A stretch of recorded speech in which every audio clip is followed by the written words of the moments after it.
আমি যে বিষয়টি একদম স্পষ্ট দেখতে পাচ্ছি, সামনের যে পৃথিবী, সেই পৃথিবীকে ডমিনেট করবে হচ্ছে স্কিল।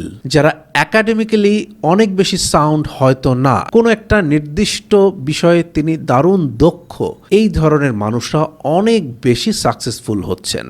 আপনি যারা যে প্রফেশনে থাকি না কেন, আমরা যদি স্কিলড না হই প্রফেশনে এবং প্রফেশনের বাইরে অন্য সেক্টরে হলেও আমাদের চাহিদা কিন্তু শেষ হয়ে যাবে।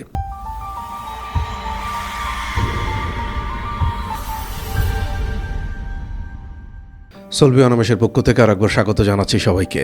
আজকে একটু ফিউচারিস্টিক হতে চাই, অর্থাৎ ভবিষ্যতের কিছু কথাবার্তা বলতে চাই। ভবিষ্যতের কথাবার্তা বলতে যেটা মিন করছি সেটা হচ্ছে আগামীর যে সময়গুলো আমাদের আসছে, সেই সময়গুলো আসলে শেষ পর্যন্ত আমার আপনার কাছে কি দাবি বা কি আবেদন নিয়ে আসছে। এটা কিন্তু আমরা অনেকেই খানিকটা বুঝি, কিন্তু বুঝেও ঠিক পুরোপুরি ধরতে পারি না। না ধরতে পারার কারণে আমরা খানিকটা চিন্তা করি, আবার অন্যদিকে চলে যাই। এই ব্যাপারটার গভীরে আমাদের পৌঁছানো সম্ভব হয় না, যদিও সময় কিন্তু আপনাকে ওই কঠিন বাস্তবতা সামনে এনে দাঁড় করাবে এবং আপনি কোনোভাবেই সেটি এড়িয়ে চলতে পারবেন না।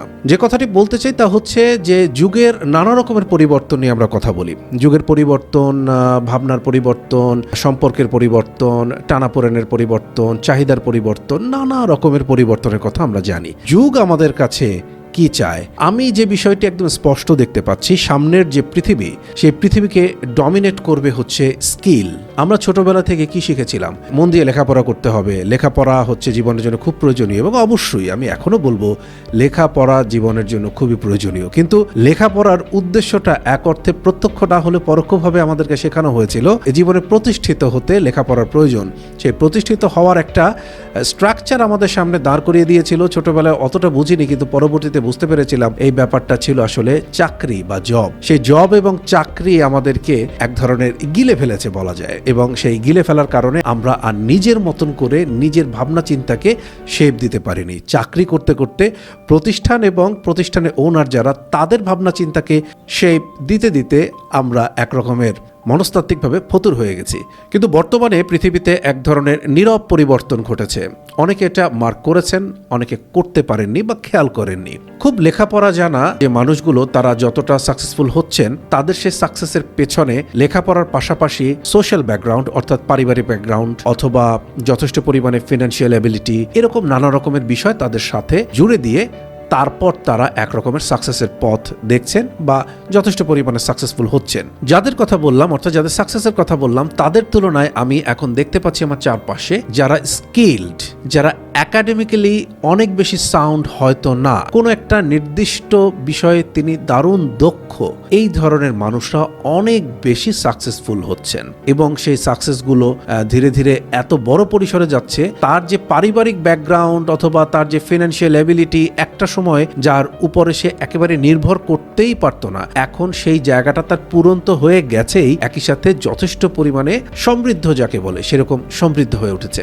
আমি এরকম কিছু মানুষজনকে চিনি অথবা কিছু প্রতিষ্ঠানকেও জানি, বিশেষ করে মানুষজনকে চিনি যারা হয়তোবা একাডেমিক্যালি খুব বেশি সাউন্ড না, তারা খুব দুর্দান্ত কোনো রেজাল্ট হাতে নিয়ে বসে নেই, কিন্তু সাকসেস যদি বলেন, সোসাইটিতে অ্যাকসেপ্টেন্সি বলেন, ফিনান্সিয়াল এবিলিটি বলেন, তারা দুর্দান্ত রকমের জায়গা ইতিমধ্যে দখল করে ফেলেছে।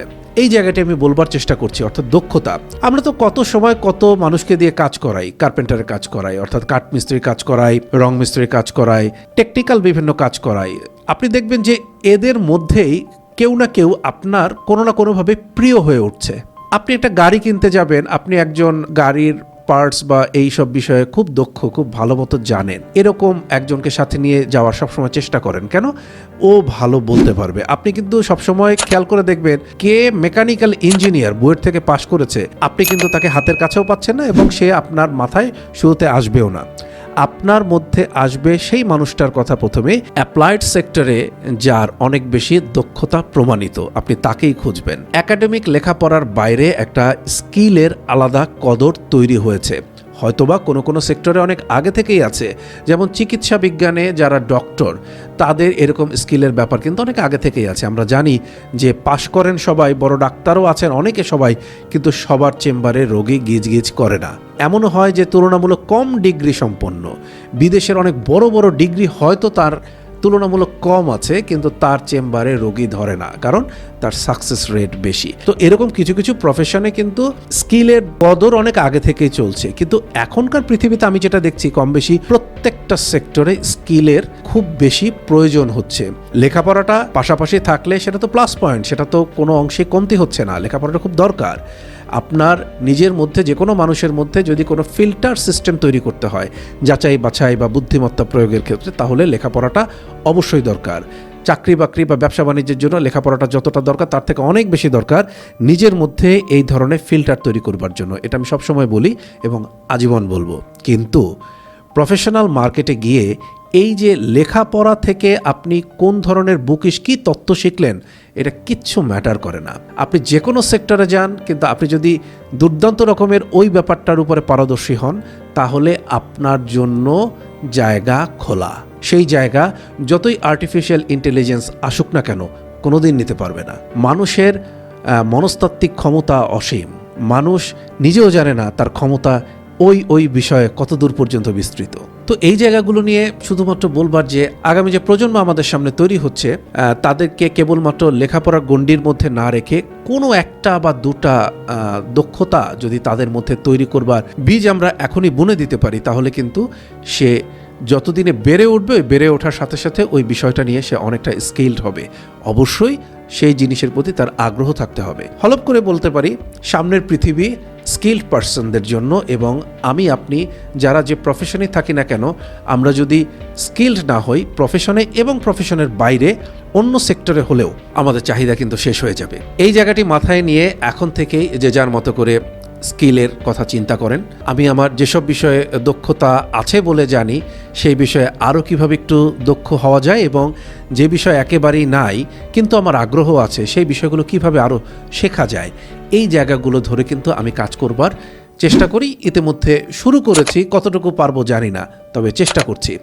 এইরকম জায়গাটা ধরে ধরে যদি আমরা একটু চিন্তা করি, তাহলে হয়তোবা সামনের সময়টা আমাদের খুব ভালো যাবে। তা না হলে কিন্তু যুগ এগিয়ে যাবে, বিশ্ব এগিয়ে যাবে, আমার এই বিশ্ব ব্রহ্মাণ্ড গ্যালাক্সি এগিয়ে যাবে, আমি পড়ে থাকবো এখানে, আমি এগোতে পারবো না। আর আমি যখন এগোতে পারবো না, তখন আমি যুগকে দোষ দিব, আমি আমার আশেপাশের মানুষকে দোষ দেওয়া শুরু করব, আমি আমার পারিপার্শ্বিকতাকে দোষ দেওয়া শুরু করব যে এগুলো ঠিক নেই, এগুলো একেবারেই উপযুক্ত নয়, এগুলো কোনো জাতের নয়, এগুলো ভালো নয়। আপনি ওই সেক্টরে ঢুকতে পারছেন না বলেই পুরো সেক্টর যা তা বা খারাপ, এটা একেবারেই আপনার হীনমন্যতা এবং আপনার দীনতা। চলুন এই জায়গা থেকে আরেকবার ভাবি এবং নিজেকে স্কিল্ড করবার চেষ্টা করি। সামনের পৃথিবীতে নিজে একেবারে দাপিয়ে বেড়াবো, সেইভাবে নিজেকে তৈরি করি। ভালো থাকেন সবাই।